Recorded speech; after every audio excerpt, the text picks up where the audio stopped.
ఒక మనిషి అసలు నేరం చెయ్యకుండానే క్రిమినల్ అవ్వగలడా? వింటుంటే కొంచెం వింతగా అనిపించొచ్చు, కానీ ఇది అక్షరాల నిజం. ఈరోజు మనం సరిగ్గా దీని గురించే మాట్లాడుకోబోతున్నాం. అదే నేరం వెనుకున్న నేరం. అంటే ఒక క్రైమ్కి సహాయపడటం కూడా ఎంత పెద్ద నేరమో తెలుసుకుందాం. చూడండి, ఈ కాన్సెప్ట్ మొత్తానికి బేస్ ఈ ఒక్క స్టేట్మెంటే.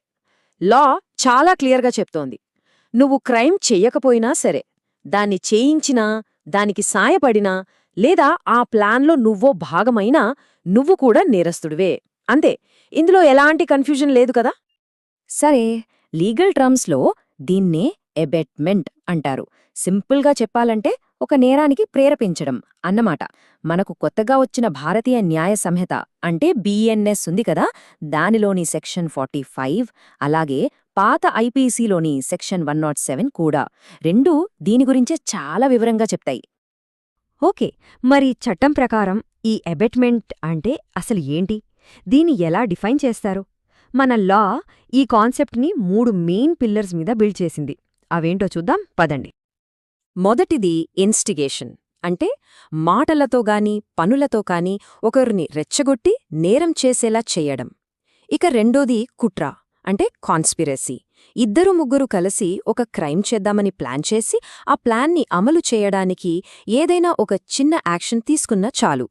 ఇక మూడోది ఉద్దేశపూర్వకంగా సాయం చేయడం, అంటే ఒక క్రైమ్ జరగబోతోందని తెలిసి కూడా దానికి హెల్ప్ చేయడమన్నమాట.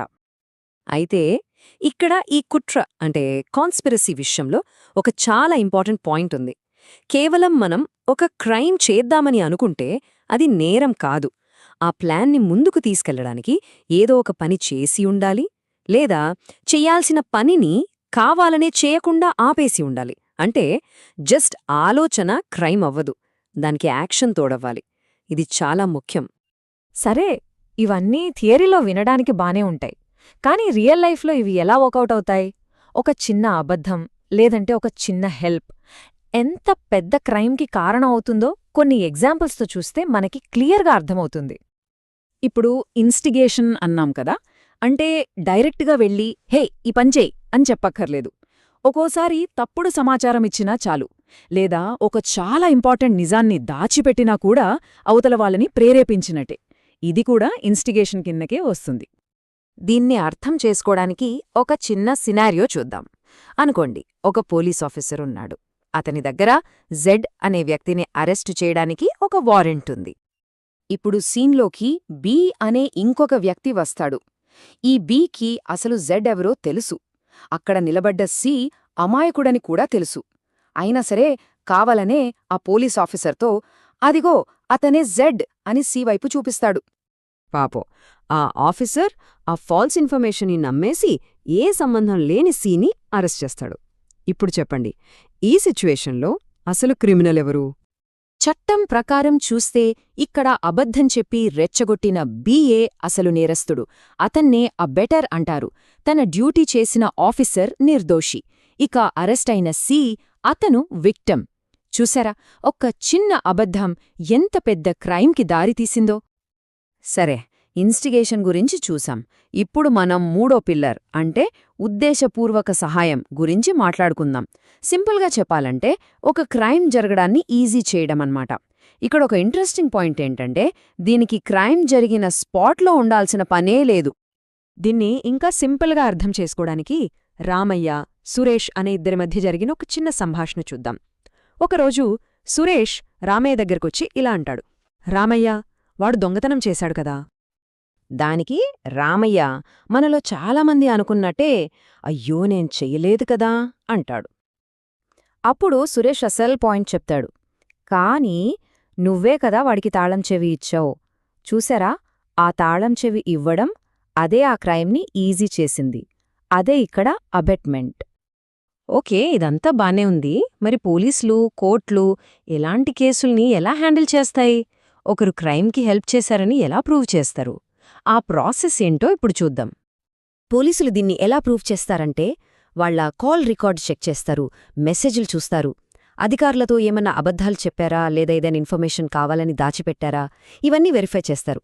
ఆ క్రైమ్ జరగడానికి వీళ్లు చేసిన ప్రతి చిన్న పని కూడా ఒక పెద్ద ఎవిడెన్స్ అవుతుంది. ఇక కోర్టు విషయానికొస్తే జడ్జిలు ముఖ్యంగా 3 ప్రశ్నలు వేసుకుంటారు. ఫస్ట్, హెల్ప్ చెయ్యాలనే ఇంటెన్షన్ ఉందా? సెకండ్, వీళ్ళు చేసిన పని వల్ల ఆ క్రైమ్ జరగడం ఈజీ అయ్యిందా? థర్డ్, వీళ్ల హెల్ప్ వల్ల ఆ క్రైమ్ జరుగుతుందని ముందే ఊహించగలిగే అవకాశం ఉందా? ఈ 3 ప్రశ్నలకి సమాధానం అవును అని వస్తే ఇక చట్టం దృష్టిలో వాళ్లు దోషులే.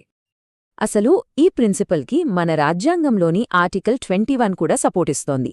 దాని ప్రకారం ఏంటంటే, న్యాయమంటే కేవలం నేరం చేసిన చేతిని శిక్షించడమే కాదు, ఆ నేరం వెనుక ప్లాన్ చేసిన బ్రెయిన్ని కూడా పట్టుకోవాలి.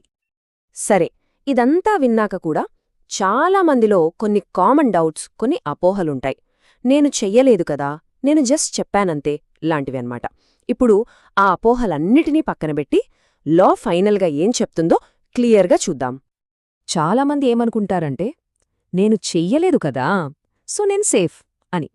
కానీ లా ఏం చెప్తోందంటే, సహాయం చేసినా చాలు. నేను జస్ట్ చెప్పాను అనుకుంటారు. కాని ఆ చెప్పడమే అంటే ప్రేరేపించడమే ఒక క్రైమ్.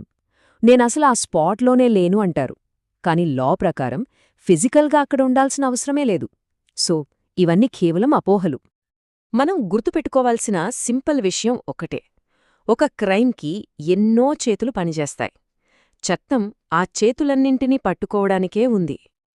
ఫైనల్గా మళ్ళీ మన రామయ్య, సురేష్ కథ దగ్గరికే వద్దాం.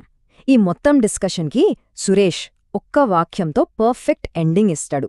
ఏమంటాడంటే, రామయ్య, ఒకటి గుర్తుపెట్టుకో, చేత్తో చేసిన పాపం వేరు, బుర్రతో చేయించిన పాపం వేరు కాదు. అప్పుడు రామయ్య కన్ఫ్యూజన్తో అంటే అని అడుగుతాడు. దానికి సురేష్ ఇలా ముగిస్తాడు, చట్టం దృష్టిలో ఆ రెండూ ఒకటే. ఇది అబెట్మెంట్ వెనక ఉన్న అసలైన తిరుగులేని నిజం.